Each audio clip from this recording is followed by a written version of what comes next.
Sean here, your RSA approved driving instructor with PassFirstTime.ie, Ireland's online driving school. This is the latest in our series on how to pass your driving test in 2021. If you've missed the first couple of episodes, go back and have a look at them. Hopefully people are finding them helpful. In this episode, we're going to take on a big topic, and that is roundabouts. I could do 10, 15, probably 20 videos on roundabouts alone. But what I'm going to try and do is condense it down into the main areas that I find people make mistakes on preparing for their driving test at roundabouts. So we'll have a look at them. There are a lot of different types of roundabouts for a start, of course. We're going to look at a standard 4-exit roundabout.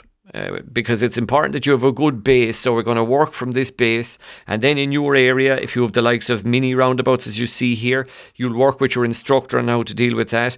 3-exit roundabouts, again, work with your instructor because they work slightly differently. Multiple exit roundabouts, or even spiral roundabouts if you're living in any of the cities where you have to use these spiral roundabouts. Really, you need to work with your instructor to make sure that you are clear on all of those. But we're going to start with the very basics, because before you work up to other different styles of roundabouts, it's important you're clear on the basics and how you should be using your roundabouts.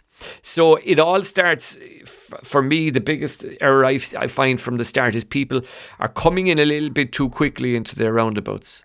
Now, some people will have the opposite problem. There is no doubt they'll be slowing down too far back. But the main one that causes errors, I think, is the speed coming in a little bit too quickly. If it's too slow, you're going to be penalised for progress, of course.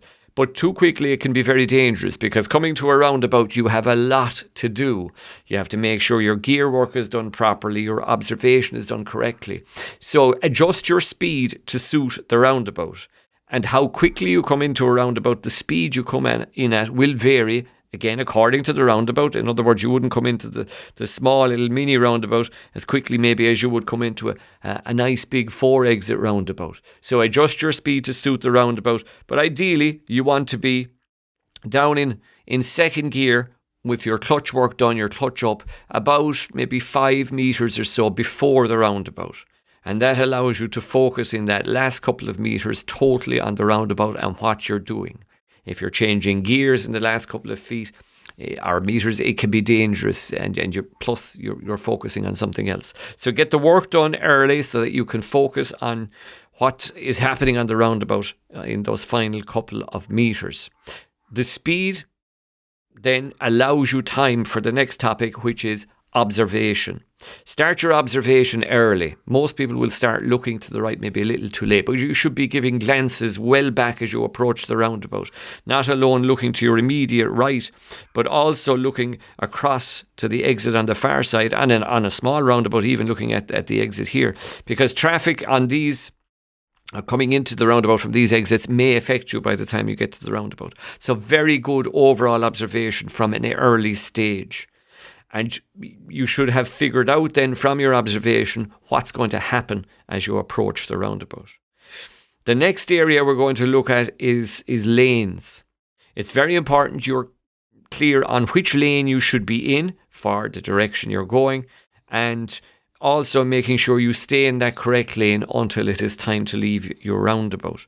So in this case, let me just clear this one here. I'll reset this, and we'll take a person turning left. This is standard. You enter in the left lane and you stay left. It is very important, by the way, especially at the top here of the roundabout, because they will get very narrow at a lot of roundabouts, that you stay in your lane. So in other words, if you're turning left, there is a tendency as you reach the roundabout, because you're actually looking to the right quite a bit, glancing to the right for observation, that you will tend to maybe move over towards the right and break this line. So be very careful. Stay in lane and take the roundabout in the correct lane. So lane position on approach, whether it be the right or left lane, make sure you stay within your lane and that you're not crossing the line in the centre, particularly near the top of the roundabout.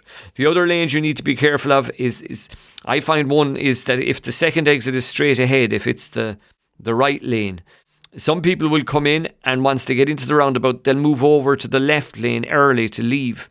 And that's dangerous. The rule of thumb is if you enter in a lane, unless it's a bigger spiral type roundabout, you should stay in that lane until you're leaving. So if you enter in this right lane, you stay in the right lane until you pass the first exit here, or this exit here. Your shoulder kind of reaches the island here on your left, and then you check your mirrors and signal and you leave. So be careful. That's a common enough one that people will feel that they should move over. The other exits then are handy enough. If you're going right, you stay in the right lane all the way around until you're leaving. Then you signal to the left and you leave your roundabout. So be careful. Again, work with your driving instructor. Make sure you're using the correct lanes in your area, because the second exit can confuse, because it could be the right or left lane depending on the roundabout. So work with your instructor on that and make sure your lanes are good. So far we've looked at speed, observation and lanes. The next item we're going to look at is signals. Make sure you know which way to signal for the direction you happen to be going. The one that confuses is the second exit, because if you are going straight ahead in the left lane, you use no signal. As long as it's 12 o'clock here right in front of you, you use no signal on the way in. But having passed the first exit, you check your mirrors and signal left to leave. Right? That will vary if your second exit is the right lane and your second exit is well round to the right. That will change. You'll treat it like a third exit and signal right on the way in and left to leave. But work with your instructor in your local area on these different varieties of roundabouts. The other area you need to work on, particularly for a third exit actually, is if the signal goes off. So you'll be signalling right on the way in, and very often because of steering, the signal will go off around now in most cars. So be very careful that you put that right signal back on again, particularly on a very busy roundabout. You want to make sure everybody knows you're coming around and taking that third or even possibly fourth exit. Okay. So if the signal goes off, get it back on again. And equally, as you're leaving a roundabout and your left signal is on, make sure once you clear the roundabout that you turn it off again. So work on your signals. Yielding right of way is crucial. That's what a roundabout is. It's a yield right of way junction, so you're yielding to traffic from your right hand side as you enter your roundabout. So it's down to the observation and the planning and making sure everything is safe. But as you approach your roundabout, you should be able to answer the question, can I keep going or not, as the case may be. If you have to stop, you stop behind the line, and then you look as you're waiting, as that car is passing you, you're waiting for the next available opportunity, and you take that opportunity when and where you can. The next area is pedestrian crossings. Be very careful with these. There will often be a pedestrian crossing both entering and leaving the roundabout, and it's something you have to really watch for. Scan those crossings early. Because missing a pedestrian at crossing is dangerous naturally, but it will also lead to a grade 3 error and failure your driving test. So that's where the speed is linked in. Everything we talk about here on the roundabouts, it's all linked. If your speed is too fast, you are not going to have enough time to do all your observation properly, and that's where you could miss a pedestrian on a crossing. So make sure you're scanning the crossings and your speed is suitable, that you have time to do that. The next area we're going to look at is other motorists on the crossing, and in particular the way other motorists will signal. Be very careful, because to presume every other driver on the road knows what they're doing is incorrect. Some people just are not familiar with how to signal properly on roundabouts, so be very careful. It's a bit like a jigsaw. You see the signal, but you also have to look at maybe where that motorist is looking, how their wheels are turning, what they're doing, and you put the jigsaw together and you say, yep, that motorist is doing what I think that motorist is doing, or maybe not, in which case you might need to take action. So keep an eye on other motorists and make sure they're doing what you suspect they're doing.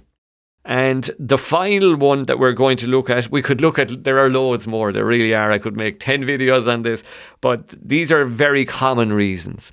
The final one is progress. And progress means that you, like we said at the start, maybe come into the roundabout too slow and you're slowing down too early, or that you stop unnecessarily, that there's an opportunity and you don't take it, or even maybe you had to stop initially and there's an opportunity right after the car passes and you don't take it.